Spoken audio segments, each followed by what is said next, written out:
Claire.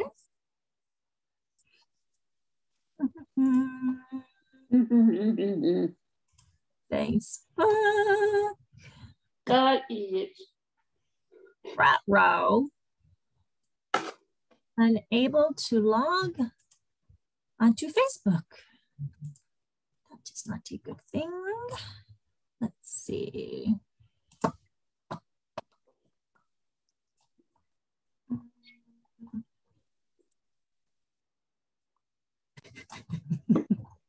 Chug, chug, chug. What are you doing?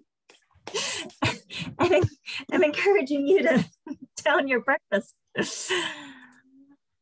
I'm drinking my cafe now.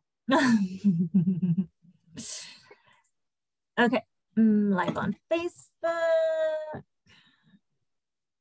Yes, here we go. Group.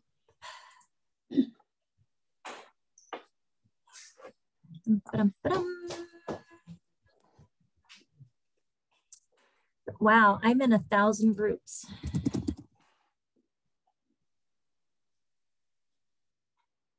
Distribute 997 too many. awareness. Say again. Sounds like about 997 too many groups. Yeah, exactly. That's exactly right. Okay. I'm assuming. Okay. Yes, Matthew has his video off. And where is DJ? Yes, where is the handsome one?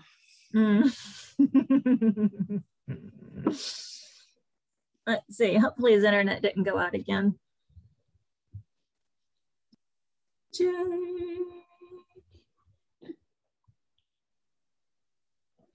Okay. Did you hear about that, Joanne? About what? There was a Thursday night when Ryan and DJ were, doing their thing. And hey, there's Matthew. How's it going? DJ's internet went out, and he couldn't contact us to let us know he wouldn't be there. And we were just like, what's going on? Oh, was that when you contacted me to contact him? That's exactly right. Yes, you do know about that one. Oh, yes. Hi, Matthew. Matthew, welcome. Joanne, Matthew. Let's see. We are good. Oh. I'll let the dog out before anything else happens. Okay, I feel like there's something else I need to be doing right now, but I don't know what it is. Oh, I need to log in here. Yes, sweetie, I will make that for you. It's warming up. Okay. Almost there, guys. Oh, okay. DJ should be coming any minute now. He just registered. There he is.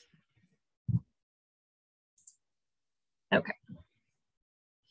Okay, and now I'm going to log on from my phone.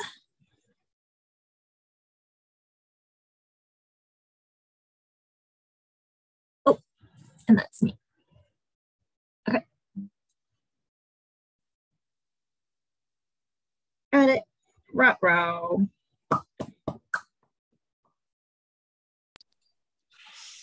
Well, we have a Lindy F and a Lindy F. Yeah. Not quite sure how to make this happen. We were wondering, DJ.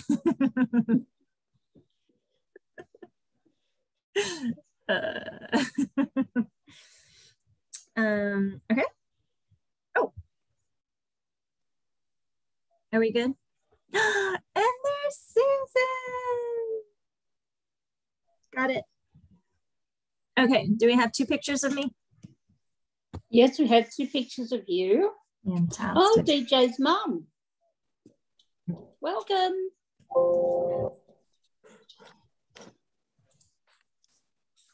Hi. Okay.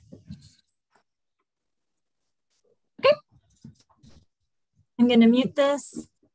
What is that song, Matthew? I know a few DJ songs. I know the Madonna one. Surely you're mentioning the Madonna one, right?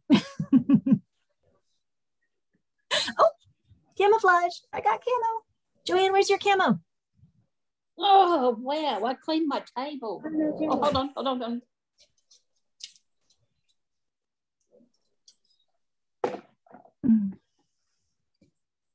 DJ, I thought your internet had gone out again. Okay. Always. I have the camo. Sweet. Matthew, I didn't clue you in. We sometimes, well, every time, all the time, we do a camo thing on Tuesdays. It's a long and involved story, but A very long and involved story. very long and involved story. Okay, all right. Are we guys ready? Let me see. Lindy, you have still 2.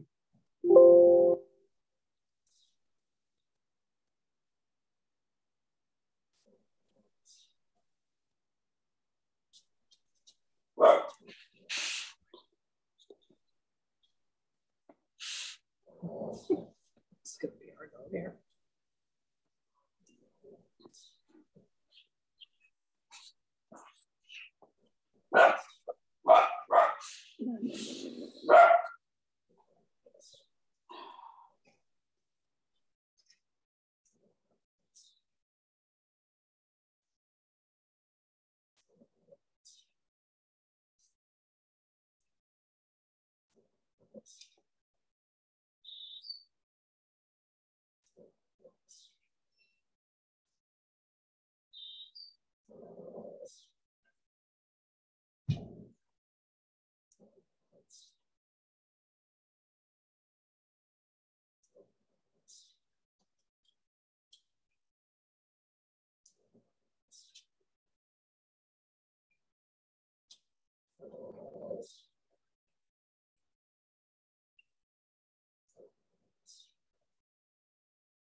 Okay.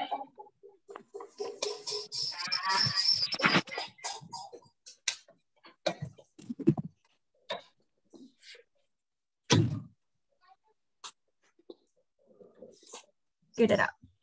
Okay, I think I figured it out. Okay. Here we go, live on Facebook.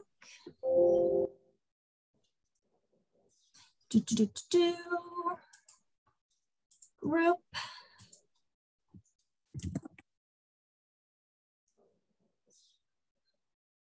Skewer. There it is. Nope. Oh, who put me in charge of technology? I'm not going to answer that.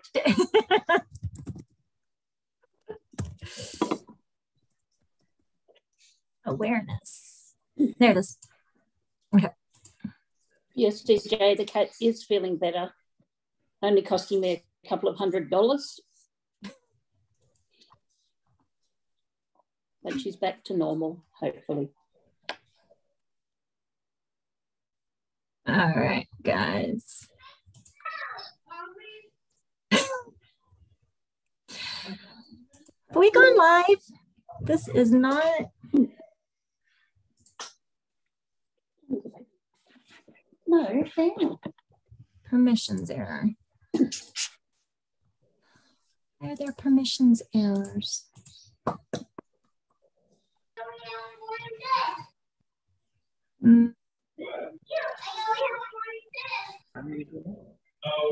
Okay.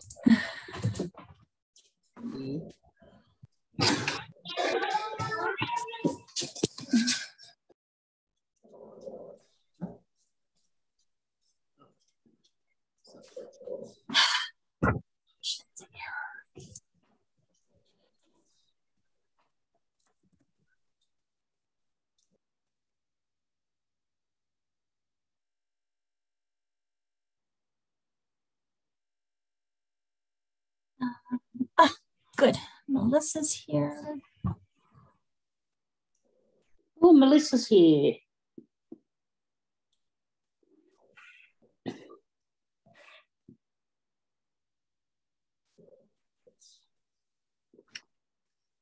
Hi, Melissa. Hi, Joanne.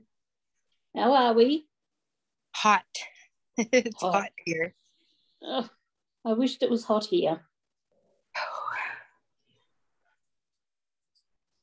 It's been, it feels like 104 outside is what the weather thing says. Yeah, it's disgustingly cold.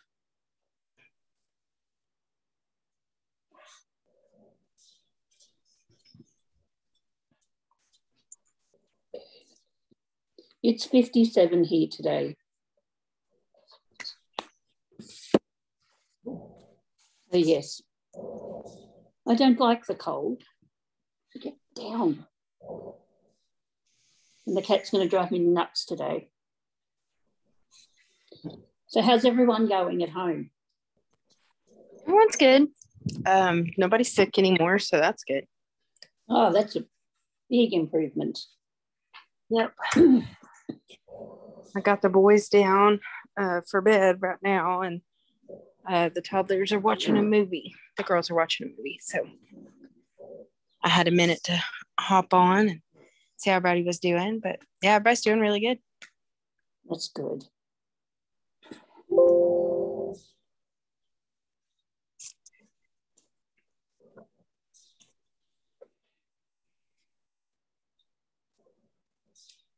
It's great to see you too, DJ.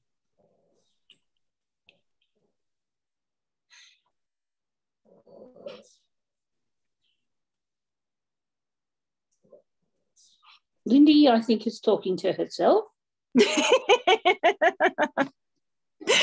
Yes, I am talking to myself. Welcome to my world. We are live streaming, and we are actually live streaming right now to family, friends, and Duchenne. I was running into some errors sending it to the Muscular Dystrophy Awareness Group, and I'm going to try to share this real quick so everybody can see it there. But we're here. We made it. And some of us are sweltering hot and some of us are freezing cold. The way it is. Let's see. Joanne, can I have you take it away while I try to get this shared to the Duchenne Awareness Group, please? Okay. Well, we'll start with introducing ourselves. I'm Joanne. I live in Australia.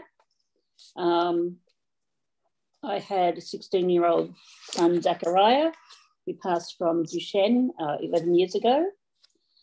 I'm a manifesting carrier, full-time wheelchair user. And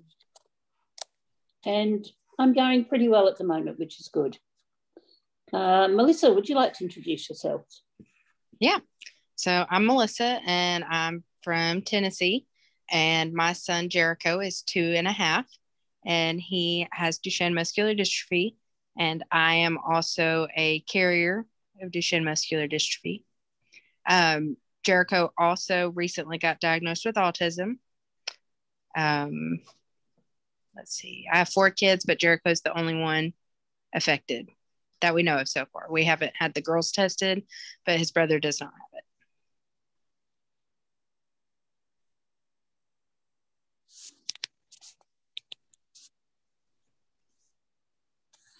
All right, I'm going to read DJ's. DJ and Matthew both use eye gaze, and so we'll take turns reading what these guys have to say. Oh, come on, DJ. All DJ said is, hi, everyone, I'm DJ. I'm from West Virginia, and I'm 41 with Duchenne. I guess everybody in the world knows DJ. He doesn't need an introduction, right? No, not at all. And let's see, Matthew just said, I'm Matthew, I'm 34, and, oh, I missed it. You're from Georgia. Awesome. Melissa, you're from Georgia? No. Ah, you just said it, right? No, Yeah, I live in Tennessee, but I was born in Texas. Why do I have you in Georgia in my head? That's crazy. Okay. I'll go ahead and say hello. I'm the crazy one. Joanne will verify that. Oh, look at you chuckling already. My name is Lindy. I will be constantly on the move. I'm sorry, I do not have good social etiquette on Zoom. I have a son who's 11 years old with Duchenne, and we have a little girl. And I think that's it. Besides that, I'm pretty boring, right, guys? And she lives in Texas. Spontaneous mutation. That too. Oh, thank you. Spontaneous mutation. I am not a carrier. My daughter is not a carrier. Yeah, he was just a good old fashioned spontaneous mutation. Thank you, DJ. Let's see. She's only boring when she can't do the technology bit. Besides that, I'm pretty fun to laugh at. Some of our regulars aren't here tonight, but hopefully they'll be popping on a little bit. And I think I saw Melanie say hello in the Facebook group. So she's not on the Zoom right now, but I think she's watching. So hi, Melanie. Thank you for the awesome Duchenne Awareness Group. All right. So tonight we were gonna just chat about, gosh, what's changed since you've had the Duchenne diagnosis. It's just a new world. It's just crazy. It's a totally different world once you get that Duchenne diagnosis. So many things change. And so I thought we'd just take some time and share and commiserate and share ideas about how we deal with it all. So Joanne, I'm going to have you start so that I can get a little bit more situated over here. Okay. Things changed dramatically when Zach was diagnosed. He was my only son. Life was very hard because I was by myself raising a child who had ADHD and also Zach who had Duchenne. When he passed away, I thought that was the end of Duchenne. And then I think it was maybe 2 years after he passed away, I've always had issues getting up off the floor. I used to waddle like a duck, my mother used to say. And when I was diagnosed as manifesting carrier, my whole world changed dramatically. I went from being able to walk quite a distance to walking not very far, then onto a walker, and then into a power wheelchair. And for me, I think it was quite difficult because I sort of had a life that was quite normal. And Duchenne really knocks you for a six. I realised my son taught me very valuable lessons on how to cope with having Duchenne. And it's been, so far, a very interesting journey, but one that I have learned so much more than when I had my son. But I'm of the mindset that I get up every day, I am thankful for whatever I have.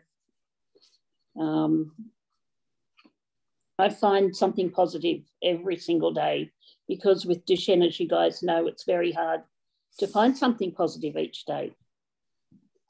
So, yeah, it's just interesting becoming part of the disability community as well. And that's been an eye-opener, I will say. With Zach, I could sort of see what issues there were, but now, wow, what a smack in the eye. It really is. Okay, Miss Melissa.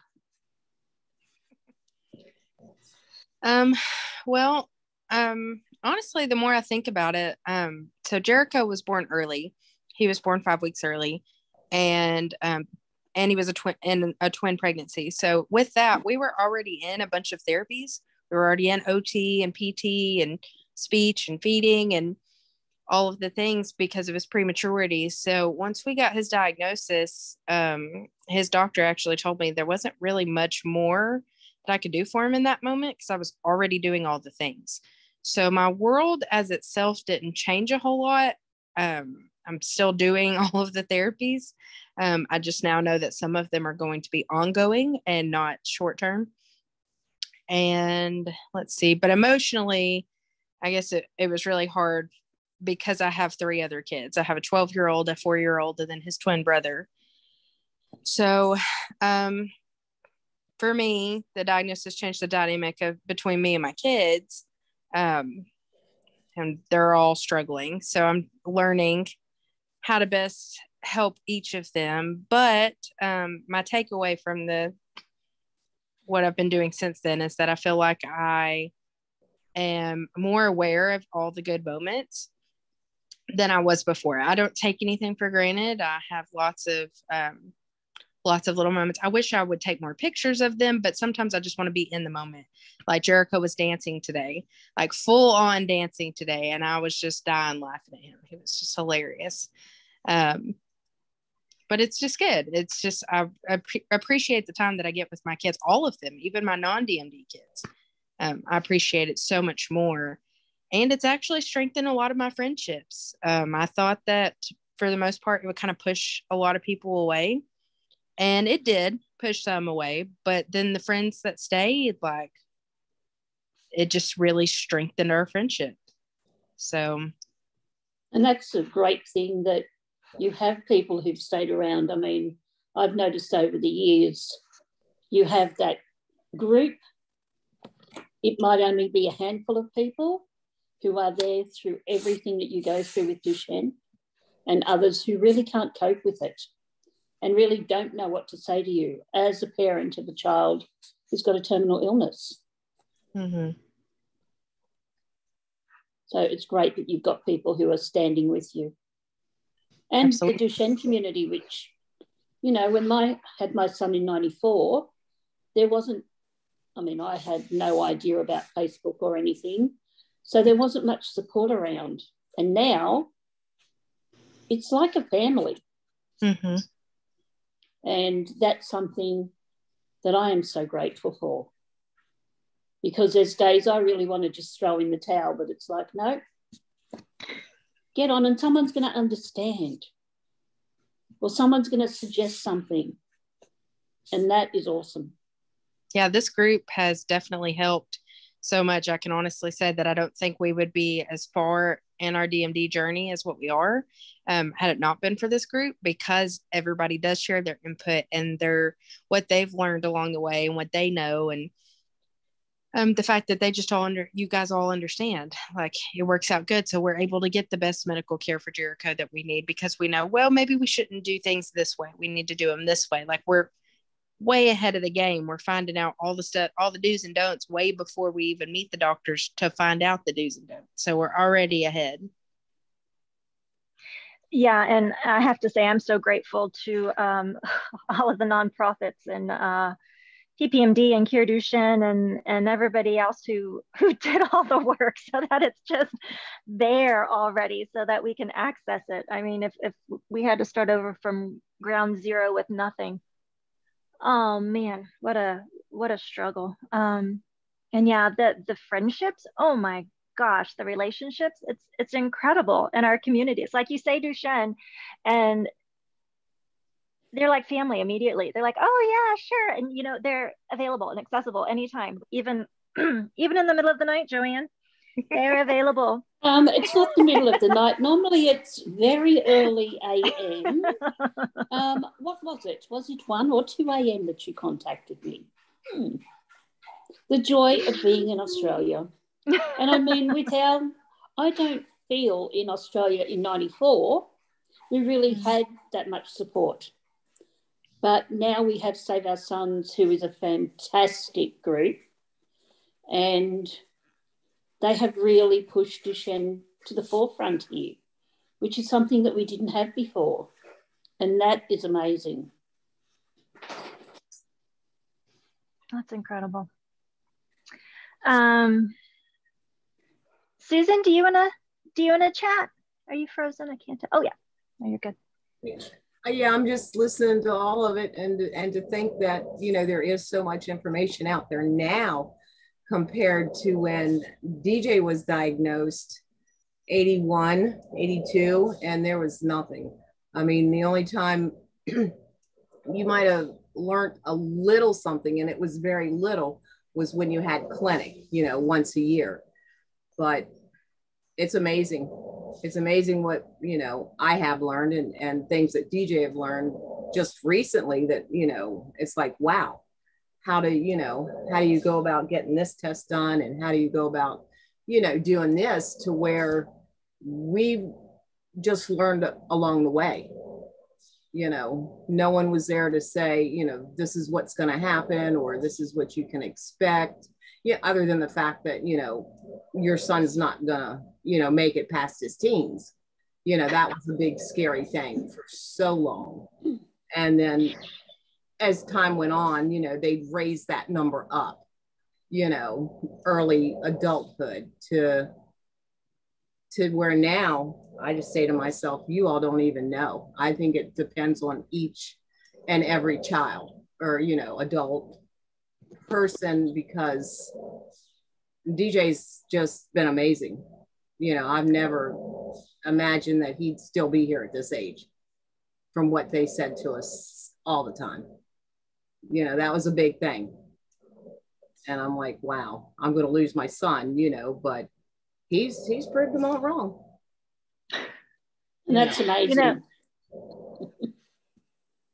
Susan, I know you live in a small community.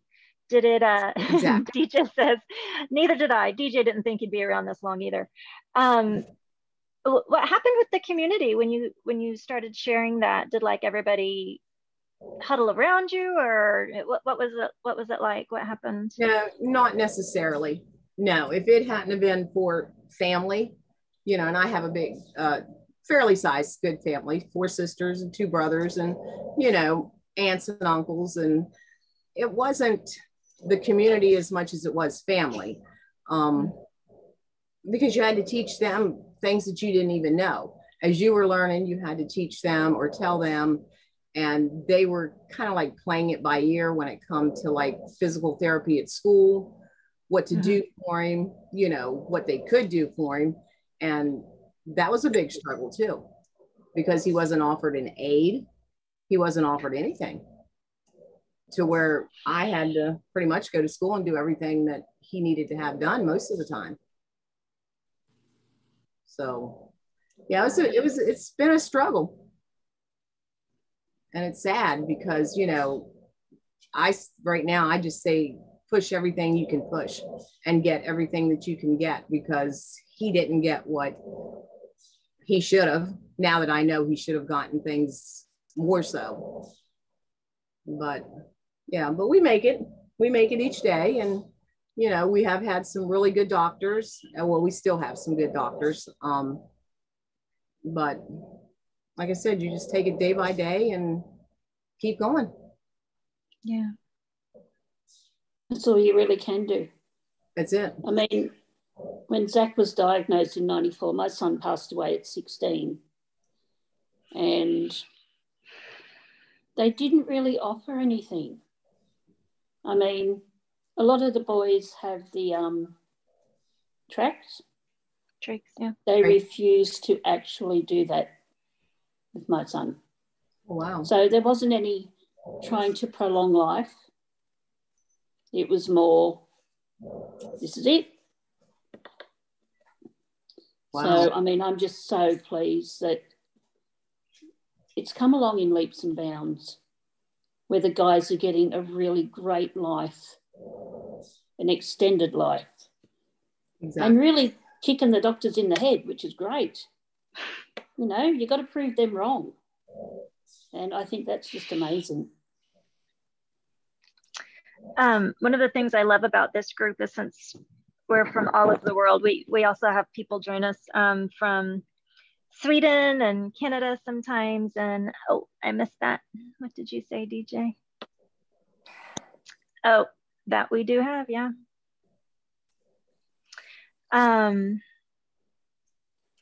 You know, I just don't know about the medical well, I know bits and pieces about the medical community in Australia. I know how wonderful and easy it is to get equipment. But in terms of care, Joanne, do you think that y'all are at the same level as the States, like the knowledge of the doctors and all that good stuff? I still think they're lagging behind. Yeah. I mean, in America, you've got the big pharmaceutical companies that have all these different trials. And here we just don't have that capability. And all the funding. Yeah.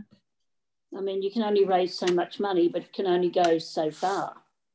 Yeah. And I really don't think, you know, the pharmaceutical companies here sort of push things or offer a trial. I mean, I think I've seen one trial advertised maybe once every 6 months. And I mean, when Zach was diagnosed, there was no trials at all. Yeah. But yeah, I think we are lagging behind. And I think as you become an adult with Duchenne, they tend to slacken off their treatments. I mean, I have to travel an hour and a half to the hospital every 6 months. And I don't feel I get any treatment. It's just like, okay, come in and we'll see how you are, and that's it. And I don't think, I mean, especially as a female, it's not pushed that we have trials or there's a certain path they need to follow. It's frustrating sometimes. And I'm so grateful it's helping the boys. But sometimes I feel the girls are just sort of pushed aside a little bit. And I mean, it is because there's not many of us out there. But yeah, I'm just grateful for any support, any help that we get here.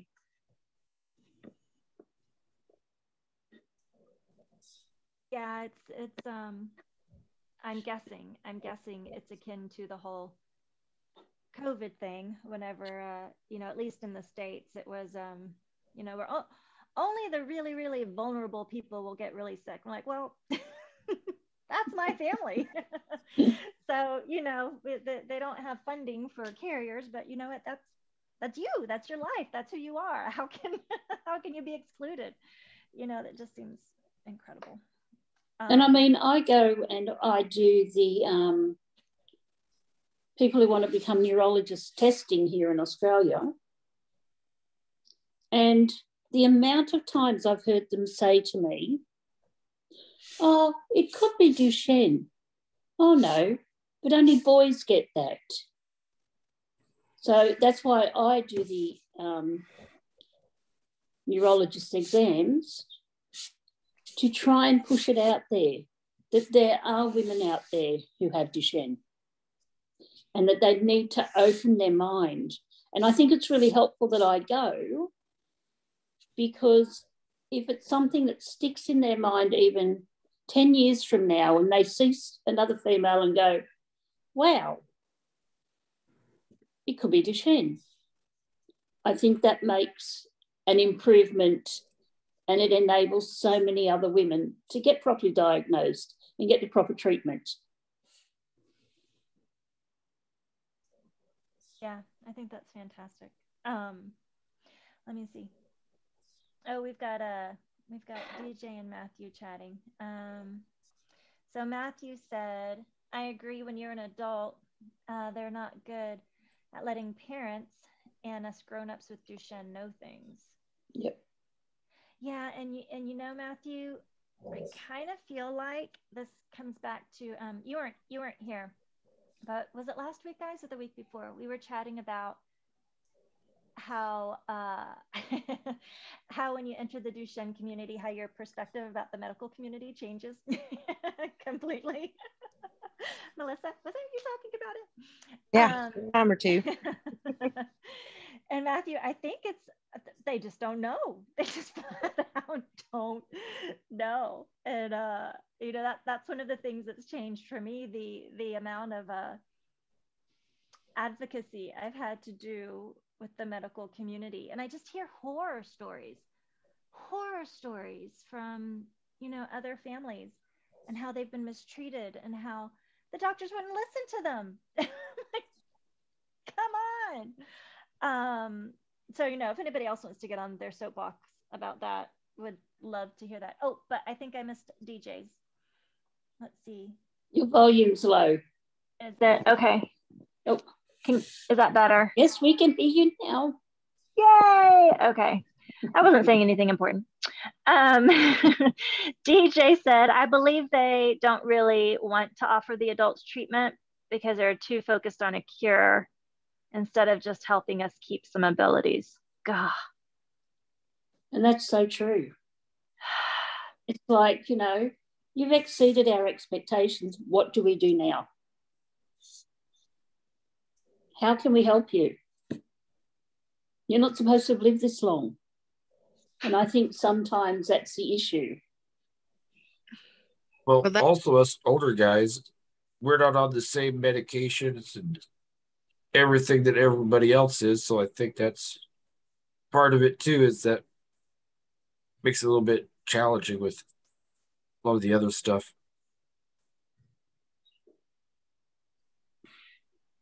And I mean, I used to put doctors up on a pedestal, but when Zach was diagnosed, I kicked that out from under them because the arrogance and the attitude that some of these doctors have is deplorable.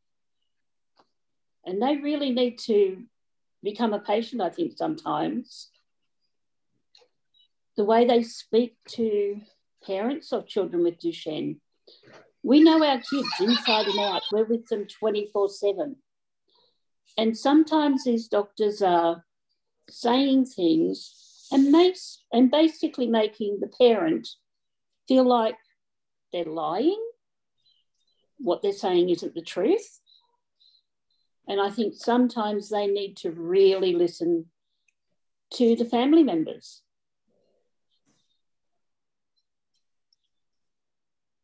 We're the experts.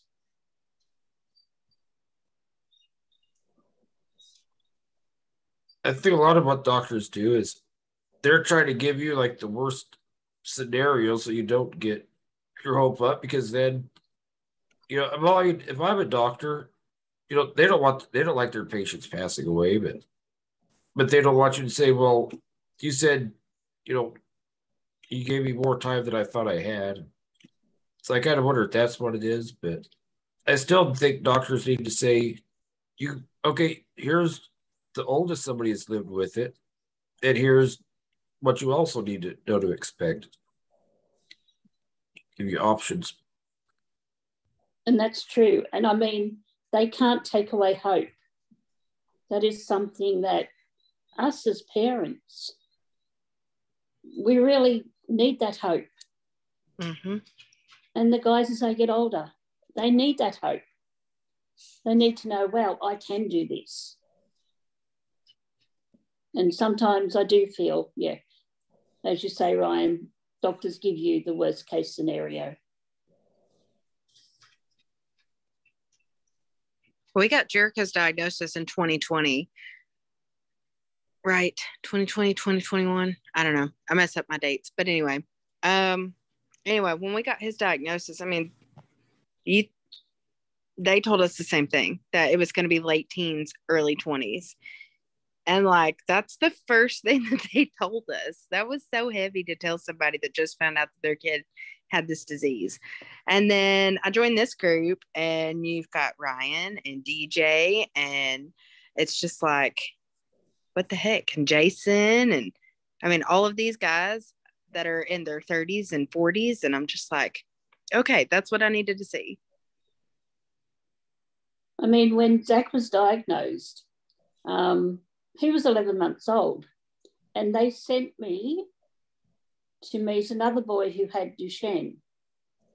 At that stage, the guy we went to see was 21. So imagine seeing this little baby who's not even 12 months old, and to see someone at 21 with Duchenne. That was the biggest smack in the face. Like, this is your reality. You know, maybe I needed to be introduced to someone who had a child with Duchenne, not a 21-year-old.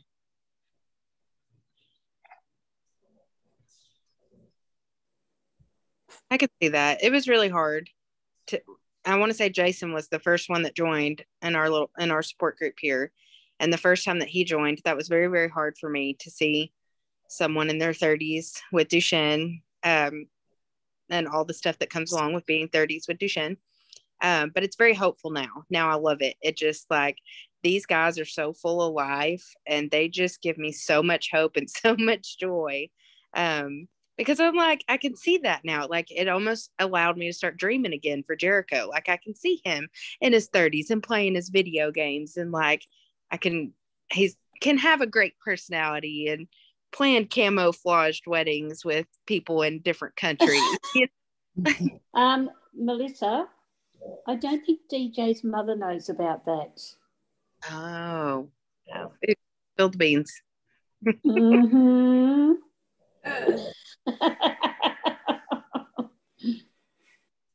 And the wedding dresses that someone sends me pictures of. I don't know who that would be. It might be Lindy. What, me? No, that's not something I would do. Not at all. Yeah, the camo wedding dresses are interesting. Surprise, Mom. Yeah, surprise. Lindy started this, DJ's mum. Yeah, meet your future daughter-in-law.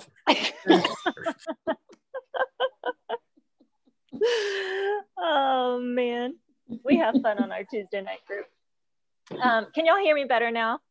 Yes, yes, we can. Yes. Okay, fantastic. Gosh, you know what? Yes, we do have fun, DJ. Let me see. There's Matthew. Okay, Matthew's still here. You know, something that changed for me, and I feel like I've said this 1,000 times, and I sound like some sort of conspiracy theorist. What? How would you say that? Oh, You've become a prepper. Thank you. Yes. Where is our librarian when we need him? You know, for me, it's really allowed me to break away from what society expects, and what society has defined as normal and typical and acceptable. And, you know, it's really given me a new insight into life, and you know, the opportunity for an individual to make their own life and to create their own pathway. And by create their own pathway, not, oh, are you going to go to this college or that college? No, it's like, dude, do you even want to go to college? Do you even want to finish high school? You know, stuff like that. We've ended up homeschooling, and it's just amazing to see my son taken out of that typical structure and to see him just thrive. I mean, this kid knows the craziest, coolest stuff. And it's just, for me, it's been really liberating just to say, does society know about any of this? But that's me. And I think you do as you age also. You learn to, you know, I'm going to do it my way. Yes, it may not be acceptable to everyone else, but hey, this is me. And that's what I've discovered as an adult. Joanne, you're only 21. How do you have that kind of wisdom? Because I'm just so wonderful. You are wonderful. Yeah, there's some days I'm good and some days I'm not. So, yes. But no, it is. It's your perspective changes on how you deal with things. I mean, I used to be quite a shy, quiet little person. And now, when I had Zach, get your hand off your mouth, love, I say things and I'm polite, but I will stand up for myself. And that's something I never would have done. And Zach taught me that, especially when you've got to fight for tyres for a wheelchair or fight with the chemist to get medication that you ordered and they haven't got it in for your child. So many different things that I wouldn't have done before. I would have just gone, oh, that's accept that. But you really do become a warrior. It's almost like therapy to be able to actually just say what's on your mind sometimes and not have to conform yourself to I'm sorry, I was trying to read what Lindy was saying. Here, I can turn the light on. Anyway, to not have to conform to what like society expects of you, because like you guys get it. So I can get on here and be like, this sucks. Like today really sucks. And you guys don't think of me as less of a mom. You don't think of me as less of a person because you get it. There are days that just absolutely suck, and that's okay. And it's good to let people know. I mean, because I'm saying normal people who don't have Duchenne in their life, right, focus on so many other issues. And we just look at them and go, oh, my goodness. But when we come on here and we're able to say, that really annoyed the hell out of me, or why are people so stupid? We do a lot of that. And we can get on here and we can laugh and we can cry and, you've seen me at my worst. But just to be able to do that with people who fully understand and comprehend how shitty Duchenne is. I have a confession. I'm usually pretty positive. My coaching thing is lifelong positivity. Well, Friday I was having a pretty bad day. And I have a nephew, he's 23. About the closest thing I have to a son. We spend a lot of time together. And, I just said, I hate having this stuff. Sometimes I hate having Duchenne. And he understood what I was saying. And then he made me cry. He said, okay, it's about females' problems. But anyway, he told me that, he said, as far as I'm concerned, you'll always be one of the greatest people that's ever existed. And so it's good to have people somebody out there that we can say everything to. And so, we have this group, and it's good to have people. Everybody needs somebody that you can be honest with. I say, dang it, you made me cry. Well, that's great. You've got your son. That's just awesome. He's here as a child, and he's here every summer. And his dad was kind of, let's just say, very strict. We played computer games all of his life. He was here as a baby, cried constantly every day. His mother did drugs while she was pregnant with him. So he had those withdrawals. But one time my mom was gone, and it was just me and my dad. I don't know, he was like 2 years old, probably 18 months, 2 years old. And I was trying to talk. He crawled up, got on my lap, on his knees, and leaned up on my shoulder. And I don't know, I'm telling you all this, but anyway, he was crying and his nose was running. By the end, my shirt, got home, my whole shirt was just soaked. But man, that made me love him so much. So if that's as an uncle, I can't imagine how you mothers love children. But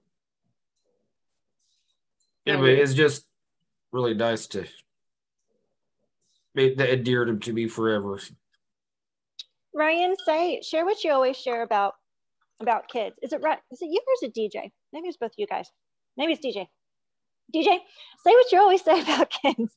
How they're so accepting and welcoming, and they're just like, okay, cool, wheelchair. All right, what's next? You know? Oh yeah. Well, I usually make kids run into walls because they're so busy, like looking at me. They're walking by, looking at my chair, and they run into a wall. I really love when the parents sort of allow the little ones to come up. I have a neighbour across the road, and she looks after 2 little kids occasionally. And the 2-year-old comes over and she's pushing on all the buttons on the wheelchair, hitting the horn. But then when I go out in public, I don't like when the parents sort of snatch the kids away. I love it when the kids come up and ask questions, because that's the way they're going to learn that we're just like them. I had a niece that was in 2nd or 3rd grade, so they're probably 8 or 9. She had me come to class for show and tell. And not because I was in a wheelchair, but because I was her uncle and she thought I was really cool. And then the kids are like, she said later that the kids they were just so amazed at my wheelchair and thought it was so wow and all that stuff. She's like, what? That's Uncle Ryan. What? It's like, she didn't get why they were making such a big deal out of the wheelchair. But years later, I had some of those kids come up to me and said, I remember when you came to our class. So it's good for them to be around it. My nieces and nephews, wheelchair is the most normal thing there is. I'm the only one that doesn't like wheelchairs. But it's just normal to them. And that's because they don't see the wheelchair. They just see you. Yeah. Oh, DJ, I just saw what you said. Well, that's cool. Your name's the first one he ever said. I don't think I could even say that.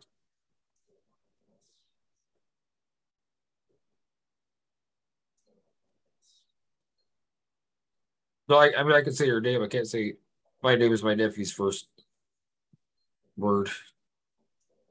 Kids always call me Wyan with a W instead of an R. So.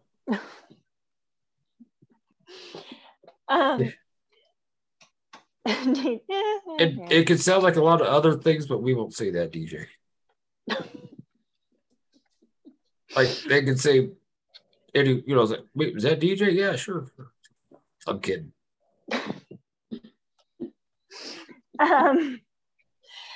DJ, I have been waiting to hear from you because whenever we came up with this idea, I was like, well, the kids, the guys, the kids and girls with Duchenne, when they're little, I mean, is the big change mainly about the parents? And DJ was like, no, I noticed, I felt it too. So I'd be happy to hear what you have to say, DJ.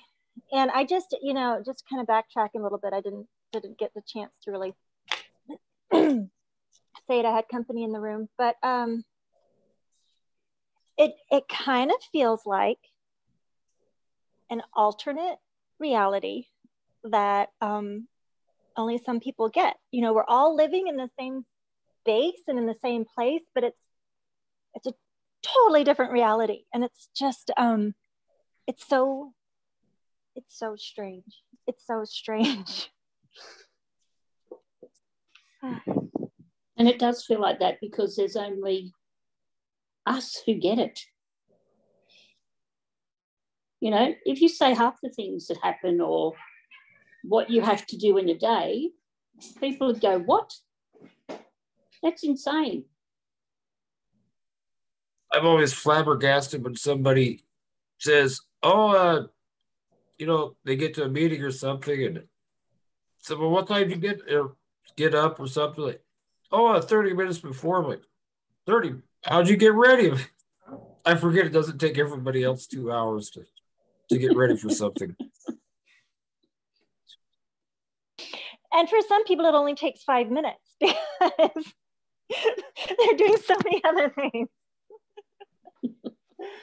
That some things tend to go by the wayside. Speaking of, for all of the moms out there and dads, just so y'all can see, I don't think, okay, just so y'all can see what real dishes in a Duchenne household looks like.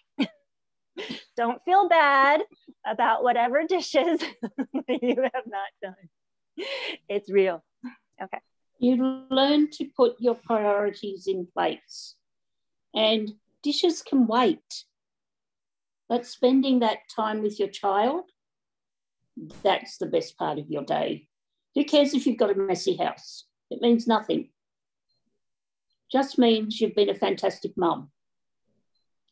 What if you leave birthday decorations up for 6 months post birthday party, Joanne? Well, that is an issue that we need to discuss, Lindy. Has it really been 6 months? I feel like it's been a lot longer. No. Yeah, I think it's actually been closer to a year. Oh, no. It's only been 3 months. Yes. Look at that. How many months? It's only been 3. March, April, May, June. It's only been 3 months. Oh, look at that. I'm a fantastic You might as well just leave it on for next year then if it's been up that long. Like a Christmas tree. Remember that one? I don't know how long that was up for. Which one? Sorry. Your Christmas tree? Oh, the Christmas tree. Oh, I think Melissa and I tied on that one, or else the Christmas decorations. Which was it? Melissa, are you still here? Yeah, I'm listening. I think it was a couple months. You did. You put yours up before mine. I put mine in my garage before you, but I didn't put mine up until after you. I have you both beat. Last year, my parents were in the hospital and nursing home, so I kept my tree up till April, so I could have Christmas when my mom got home. Oh, well, there was good reasoning behind and then immediately that, after, the next day, she's like, "All right, now get the tree down." But I was going to comment on Lindy's dishes, not on the dishes themselves, but you know, I grew up and my mom tried to do everything. You know, she was always trying to clean the house, but you know, I guess, you know, she's got other stuff she's worried about. I have a family member that was working for me and wanted to clean my house. She always thought it was dirty. Well, I have somebody here that's my primary caregiver that, you know, they're super busy and I've been just fine with it. But I guess this family member, bye, Melissa, thinks my house is dirty and talks about how messy it is. And I'm like, what do you mean? This is the way I've always, it just seems normal to me. But I guess some people that have, you know, don't have a child with a disability to worry about, have other priorities. Because me, I want a home that feels lived in, not. And that's true. You do want a house that's lived in. And you want to spend the time with your child. I mean, I was a single mum with 2 kids. And in a way, I'm grateful that I wasn't working full time because I could spend every moment I could with my children and be at those special school events. And I'm grateful Even now, for that. Sometimes with caregivers, I'll have one where I'm kind of trying to, in a rush to get ready for something or, you know, and they'll go there and start trying to wash the dishes. I say, hey, can you finish with me first? You know, the dishes could wait if you don't get the dishes today, you know, we can do them later.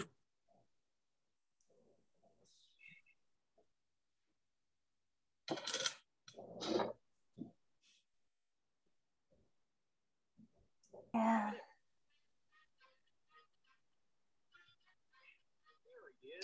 Yeah.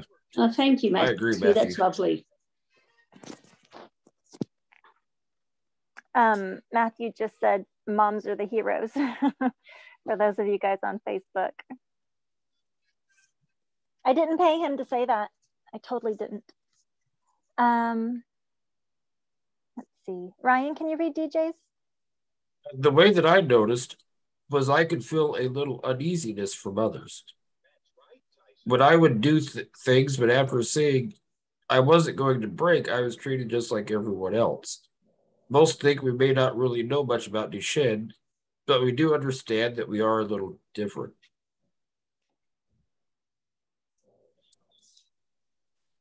I noticed that about now that I've gotten older, I don't do as much as I used to. Mostly I sit at the computer a lot of times.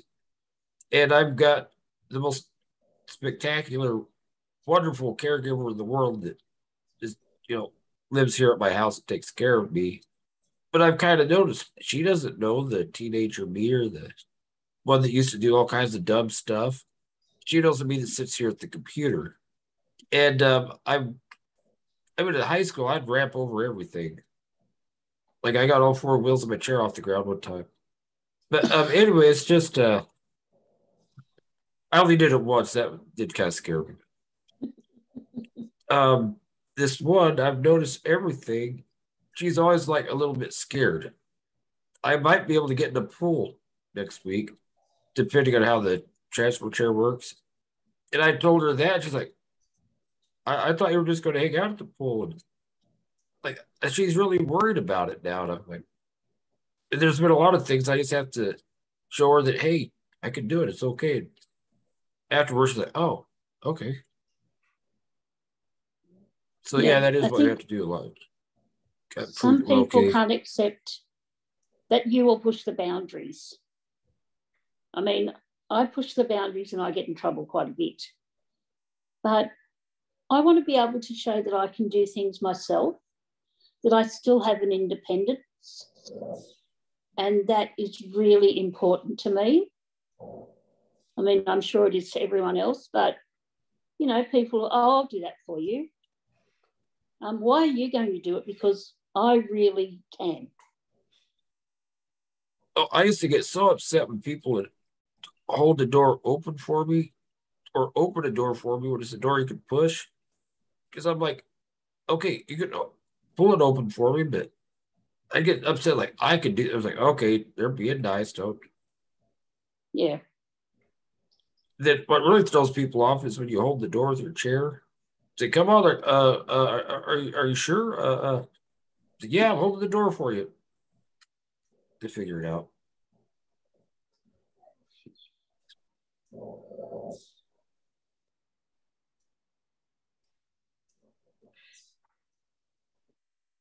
I think I briefly saw a couple of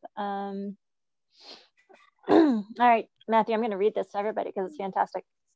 I don't know about you, DJ, but I'm definitely different. Nobody's like me. I'm the one and only me. Dude, isn't that true? I knew there was something wrong with me. I thought I was Matthew all this time.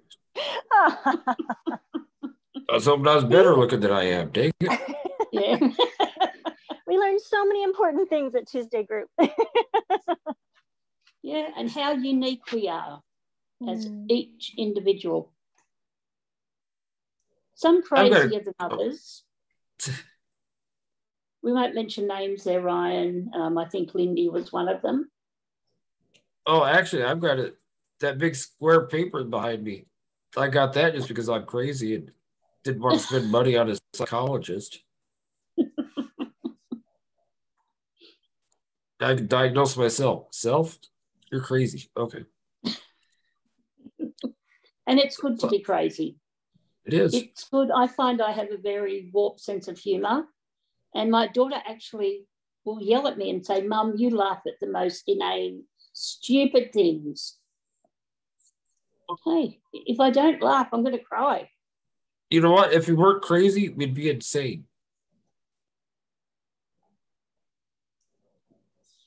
But so I've got a question for you guys. What? That was a brain buster, Brian. Are you ever just driving along, like in your chair, see your child or the situation you're in? I'm sure everybody does it. And just think, like mine's a, random mutation. And it's like, why am I in a wheelchair? Why did this happen to me? It's just, every now and then I'm like, I'm not supposed to be in a wheelchair.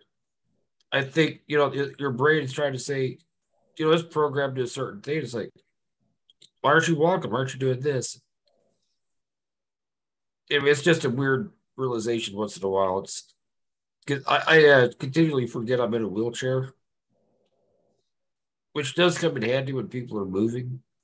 Yeah, I can help you. Oh, wait, no, I can't help you move. Sorry.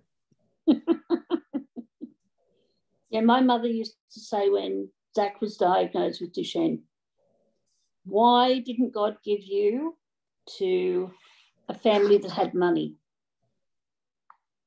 And I'd say to my mother, why? Said maybe the family that has all the money in the world wouldn't be able to cope as well as I know I can. And I think that's the difference. We learn to cope with so much. But we've also got to live our life as well.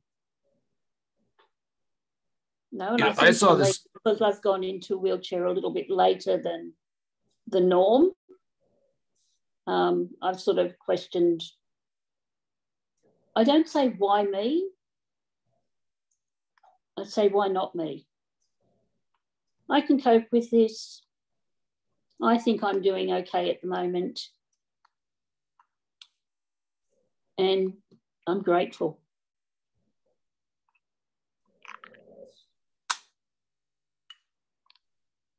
We learn a level of patience that most people will never be able to learn.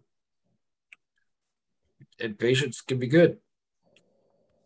We do learn things that other people have no chance to learn.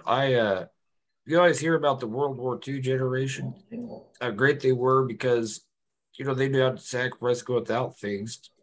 Really, I think those of us with Duchenne or disability, I think we come a little close to understanding what that generation was like because, we have to accept that sometimes we can't have everything we want. So in other words, we're awesome.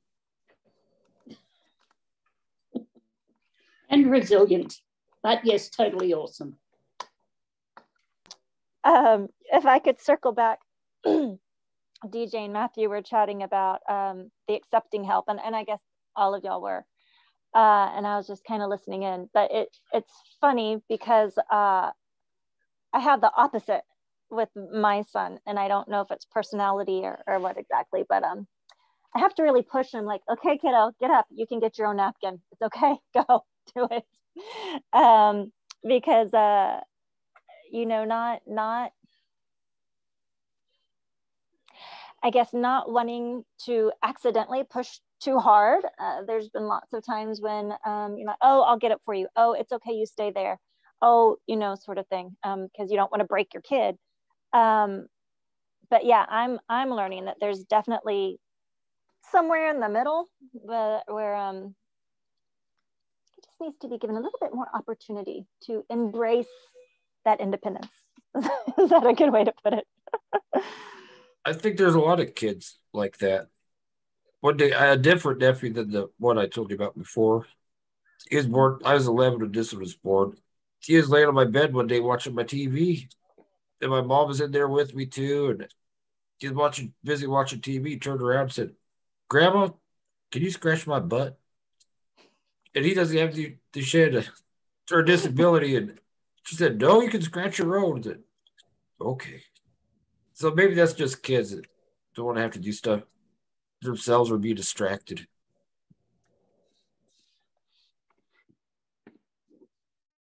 Yeah, so Matthew says some of us don't want to accept help. DJ said, even if I could change my life, I wouldn't because I have had a great life considering. I truly believe I would not be the person I am without the Duchenne journey guiding me. I gotta agree with you, DJ. There are just lessons that I never would have learned in this life if I hadn't, and I'm just a parent, I don't even have Duchenne. But if I hadn't have had to make the decisions, oh my gosh, the decisions you have to make, it's like rock in a hard place every single day. And you just, yeah, I think you said it earlier, Joanne, it becomes very clear what's most important, and that's your guiding light. And it's hard sometimes, but you just know it. You know it in your head, you know it in your heart, and you just stick by it. And at some point, it doesn't really matter what other people think. It's just. No, it doesn't. And I mean, Zach, I used to say, what was I going to learn from having Zach? But the lessons that I learned were so valuable that they have come along with me on my Duchenne journey. And that I would never have learned in a million years. Just how he was so accepting of everything. The next stage, the next change in his condition. I could never understand how he could get through that. But then I think he was like his mother, basically. As you said, Ryan, amazing.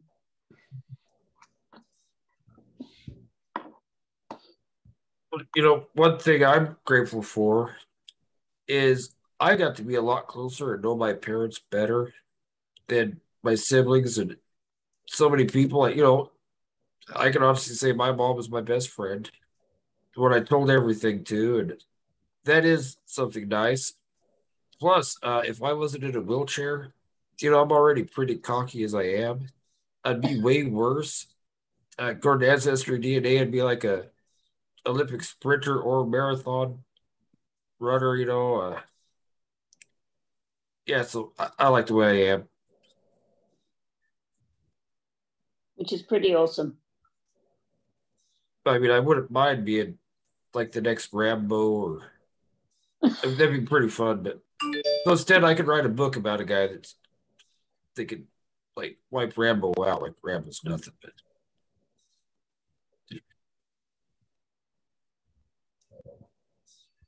That's what I was going to say. So despite my, and that was a wonderful contribution, Ryan. Thank you. I was listening to you and thinking at the same time. Despite my big display of guiding light and just follow it and to hell with everybody else, you know, it's also very keenly in my head to also, how do I want to say it, to try to preserve as many relationships as possible for my child. So I know very, very much that a lot of his social life is dependent on how I treat or how I interact with extended family and friends. Does that make sense? So like if I decide, oh, that person, they don't get it, I'm just going to cut them out of my life, then that's one less person that he could have access to. Does that make sense? Joanne's looking. But sometimes you have those people who you know as an adult. Yeah, your child may like them, but they can be quite damaging sometimes. And, you know, I tried to keep my son away from a few family members because of their attitude towards him, or the attitude towards not being accepting of him. And that's really hard to tolerate. Well, for me personally. And I just didn't want my child around that person. So I am going to cut them out. I will still be nice and polite if I see them, but it's not benefiting my child for them to be there. It at some point is going to cause more damage, and I didn't learn that until 2 weeks before Zach passed, how damaging this one person had been.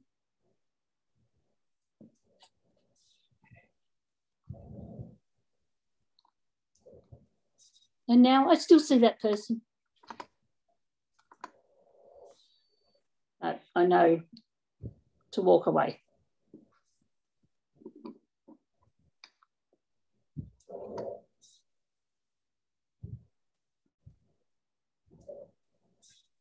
So I have a question for the guys. And I don't know if I've got enough brain power to formulate this question. I think part of the grieving process for parents is, many of them grew up without knowing Duchenne. If it wasn't, obviously in your family in multiple ways, they grew up with that normal life, and then they've got a child with Duchenne, and it's a surprise whether you've been a carry all along or you haven't, or spontaneous mutation, and you can kind of compare and contrast what a normal life is versus one with Duchenne. So I think that's part of the grieving, upholding this ideal of a quote unquote normal life. Do you guys feel any of that? Like, and maybe Ryan already answered it, that sometimes he's like, oh man, this just I don't want this. Does that make any sense? Or is your whole life, I mean, you've only known Duchenne, and so that's all it is. How can you grieve something if you don't really know it? I don't know. Can anybody translate for me? Yeah, I think I kind of can. Like, I was a case where my family knew nothing about muscular dystrophy. My mom did have some distant cousin that married somebody who carried it, and their son got it. But this is like in the 70s. So he passed away at 12. But that's all they knew. They just knew that Jerry Lewis did a telethon every Labor Day. That they'd kind of watch a little bit, maybe just because there were really neat people on there, things they liked. But yeah, they didn't know much about it. But for my family, in my town, I'm not the only person to do Duchenne, so I kind of understand. Just look at you, see everybody else. But I mean, I hadn't experienced anything to do with Duchenne. Point one, I'm a foster child. But when I did meet my birth family, there is no Duchenne at all in the family. And I think when Zach was diagnosed, that was a big shock. But I think with me, because I've had a normal life, basically, I mean, I wasn't diagnosed till I was 23. Yeah, we understand. I don't give my age away. It was a shock. I mean, at least with Zach, it was a gradual change. Whereas with me, it was, we don't know what's wrong with you, and just keep on going. So when you come to that point where they say, oh, we've got a diagnosis, I think it rattles you. But I cope with it amazingly, I think.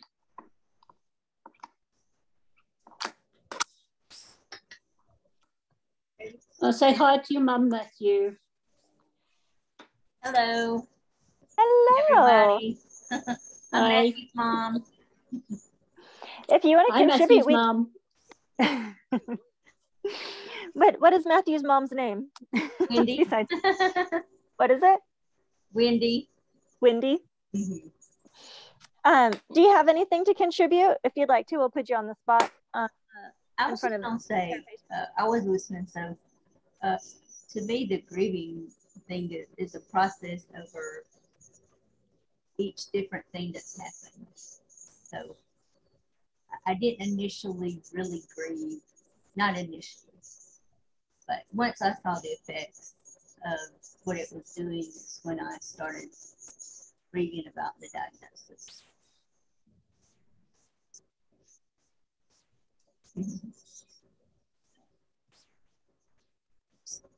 I missed most of that. I'm sorry. I'm going to have to go back and rewatch the recording. my earphones are out. I was just saying that my grieving was like with each different thing and that came along. I didn't really grieve initially per se, but I started doing it as each thing changed. And he got different things and process.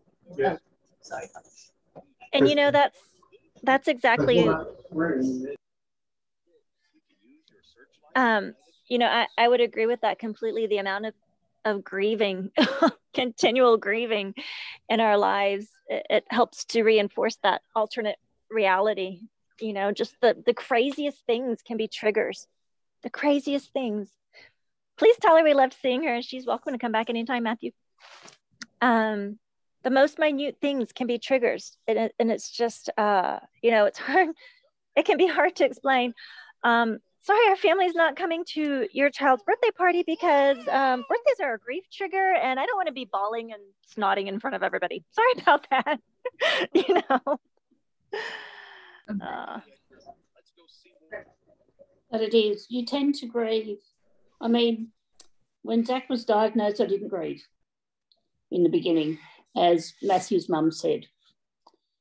But I remember when we went for his first wheelchair fitting, and I was driving home, devastated that Zach was getting this wheelchair, and he would have only been 5 or 6 at the time.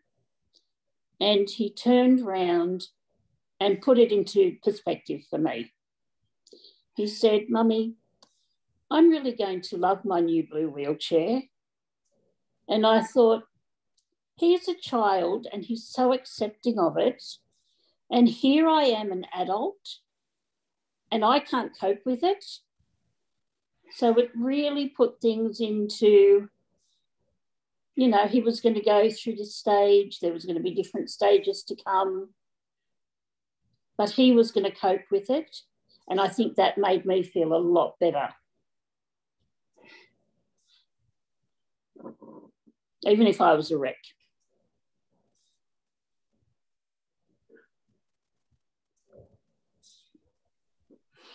Okay, I just have to share with everybody, I'm having the craziest sense of deja vu right now.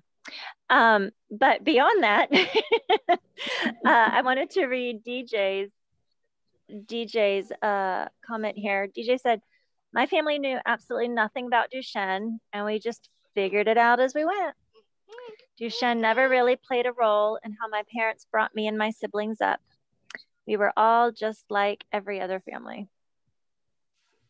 And that's so true. You know, yeah, I would agree. As I was contemplating, you know, what I was going to say and share tonight, that part of it was everything has changed and nothing has changed. Like, how do I explain that? And there you go. DJ's just explained it. Yep. I mean, you still raise your child, well, all your children normally, even though one has Duchenne. There's really no difference. I mean, my son got in trouble for the same things his sister would get in trouble for. But he was an angel and she wasn't. And it is it's just family, and you just get on with it. And you're there to support one another through the good and the bad. And quite frankly, there's a lot of bad.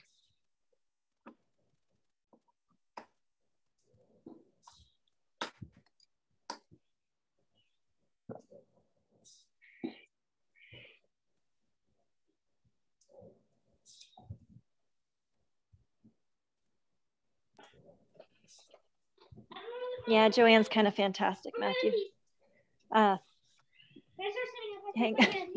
Hang on, my child's out of the... I'm assuming her child's out of the pool.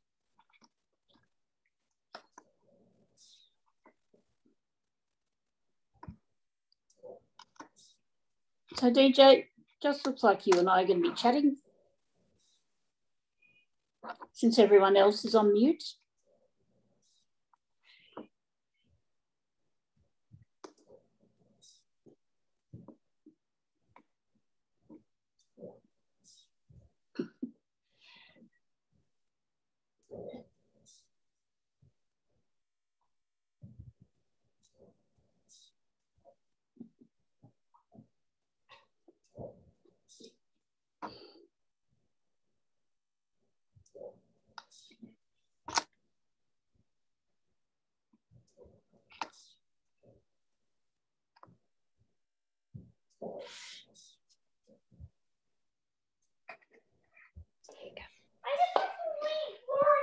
All right, guys, what I miss? Nothing. Nothing. It's only DJ and I who are not on mute. Should I share with everybody what I'm making for dinner? Well, you normally do. So why should any week be different? Why should it be any different? It's really just going to be leftovers, I think. Chicken. DJ. Ooh, DJ, how about you guess what I'm going to have for dinner tonight while I read Matthew's? Matthew says, I would just say, all I know is to keep going no matter what. Yeah. I love it. Oh, I guess that was something else I wanted to say or to get input. I guess we've been sprinkling it in a little bit. But as Joanne brought up, close DJ, salmon and broccoli, close. I'm having salmon and broccoli for dinner. But how we cope with it all. I mean, I know this group helps me a ton. And Facebook, we are not just trying to recruit a bunch of people for a Tuesday night group. We're not just trying to let you know that having people help. Having people who understand help. And Matthew is not on the cauliflower bandwagon. I'm with you there, Matthew. Cauliflower is horrible. You know, a little bit of cashew butter and some garlic salt, if you're dairy free, it's heaven. It's heaven.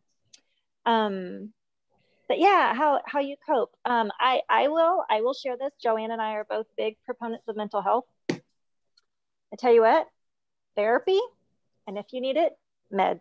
That's just how you do it. And also make time for yourself as a parent caregiver.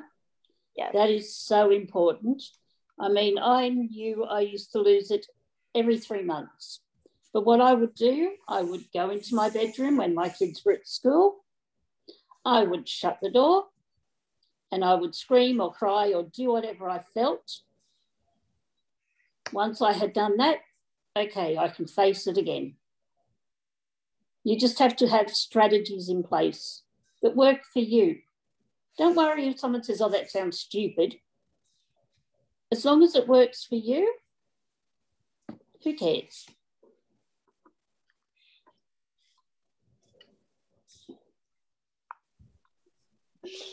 Joanne, I love how you just do you. I just love it. It cracks me up. And it's beautiful. It's the way life should be lived. And I love it. But it took me a long time to get to that point, though. But I know who I am. I know what I like. I know what I dislike. I know how I should be treated. That took me a long time. But I can't make everyone happy. But I need to make myself happy. And I need to make sure my children are happy. They're my priorities. And now, since I live alone, I just make myself and my dog and my cats my priority.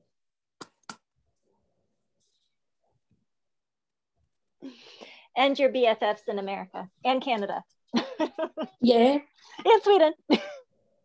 Yes. And Tennessee. And Tennessee. And Sweden.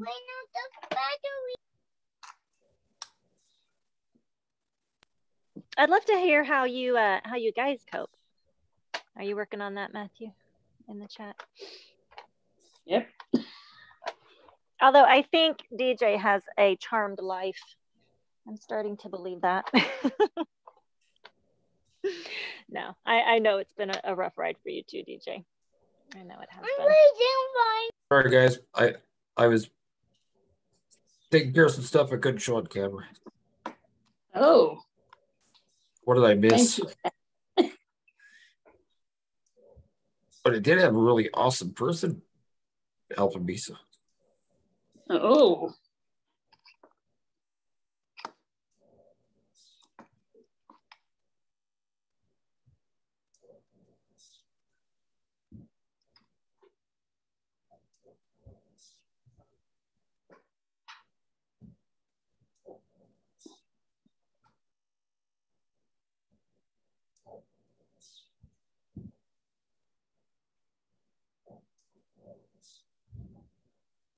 Miss Lindy, you're yet again talking to yourself. Self again. So I like to talk to myself in order to cope. Sometimes you need an intelligent conversation. You gotta talk to yourself. Yeah, with yourself. But please don't start arguing with yourself. Is that the question? How do we cope? Yes. Oh, okay. So how do you cope, Ryan? You play video games? I do play video games. Honestly, I get depressed by video games sometimes.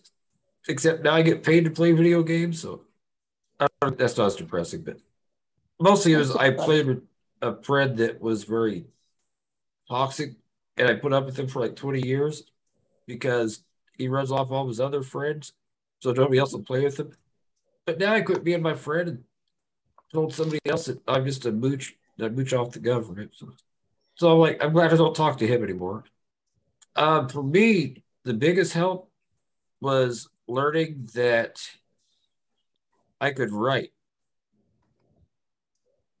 Writing was a big release for me, and also when I'm feeling romantic type feelings, this is going a weird way I write poetry.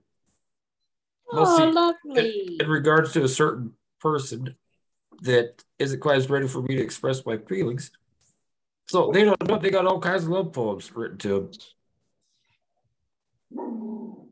So that's what helps me. And yelling at my cat when he tries to eat my pizza.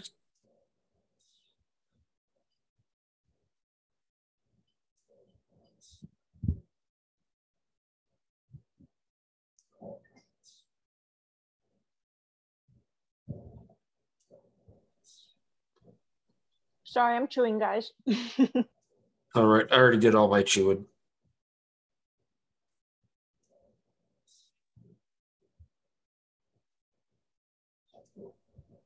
Ryan, I think Matthew said something. Can you read his? Oh, I did.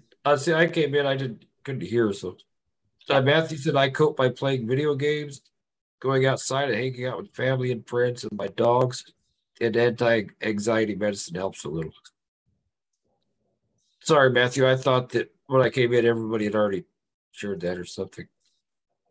DJ says I do get overwhelmed at times and lose my you-know-what.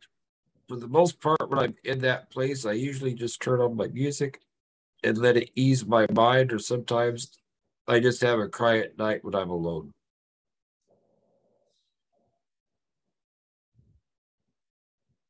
Well, I guess I share more tears than I think I do, but you're right.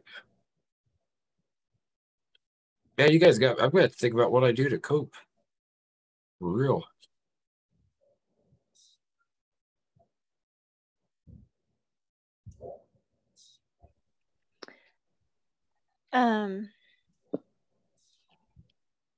Matthew just said music helps him a lot too. DJ. Yeah. I think I realized I always kind of live in a 5-year plan because I think maybe that's how I cope. I think like I'm like a Yoda in Star Wars. Your mind always on the future, never where you were or what you were doing. I can't say as good as Yoda. So I think that's kind of my way of cope. I look at what I hope to see in the future, which probably isn't the best form of coping. So that's what helps me get through the depression and the years. And I always think it's like when you're real sick or have a bad cold, I think, okay, in a month, I won't even remember this. That's how I cope. Yeah, and Ryan, the first time you told me that, I was like, oh my gosh, this man is a genius. That's because I'm very much a planner. And the idea of just living in the day kind of unsettles me. I mean, yes, I know, embrace and do, but I'm also a planner. And when you've got Duchenne, you've got to plan for a bunch of things to be prepared. But yeah, just a little chunk at a time, because otherwise, at least for me, the anxiety comes up with, you know, well, should I do this or should I not do that? Because I don't have all the information yet. And I'm not going to have the information until I get there, but I can't wait until I get there. Is anybody familiar with this? One thing too is whatever you do to cope, it needs to be centered around you and you expressly. For me, I started the business. I did all these things because I wanted to give my mom the house she always wanted. When in reality, this is the home she wanted. She always talked about the kitchen she had at other places. And, you know, I wanted to give them the life they wanted.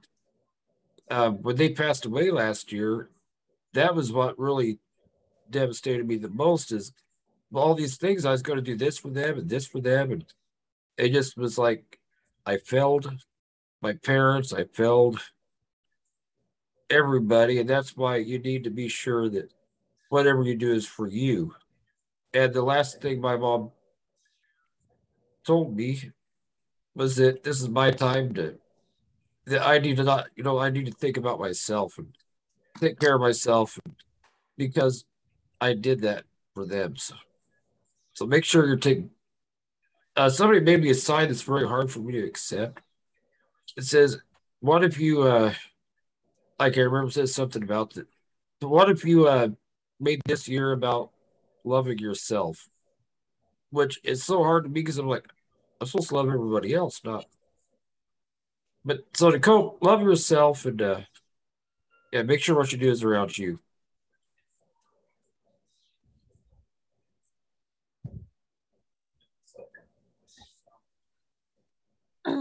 Just curious, guys, what did y'all do when y'all were like teenagers? I mean, y'all are old, wise men now. What did y'all do when y'all were younger to cope?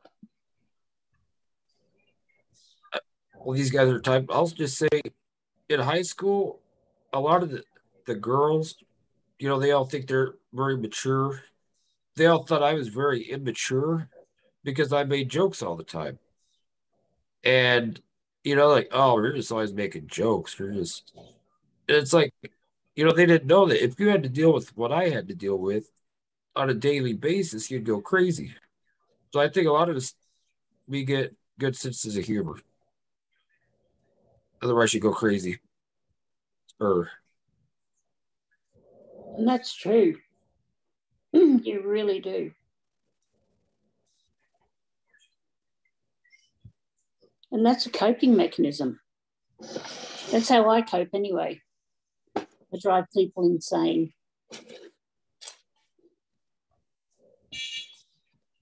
yeah, you're doing a good job of it. Thank you. Thank you, Ryan. I really appreciate that. Although my daughter would agree with you anyway. Oh, is she feeling any better, Joanne?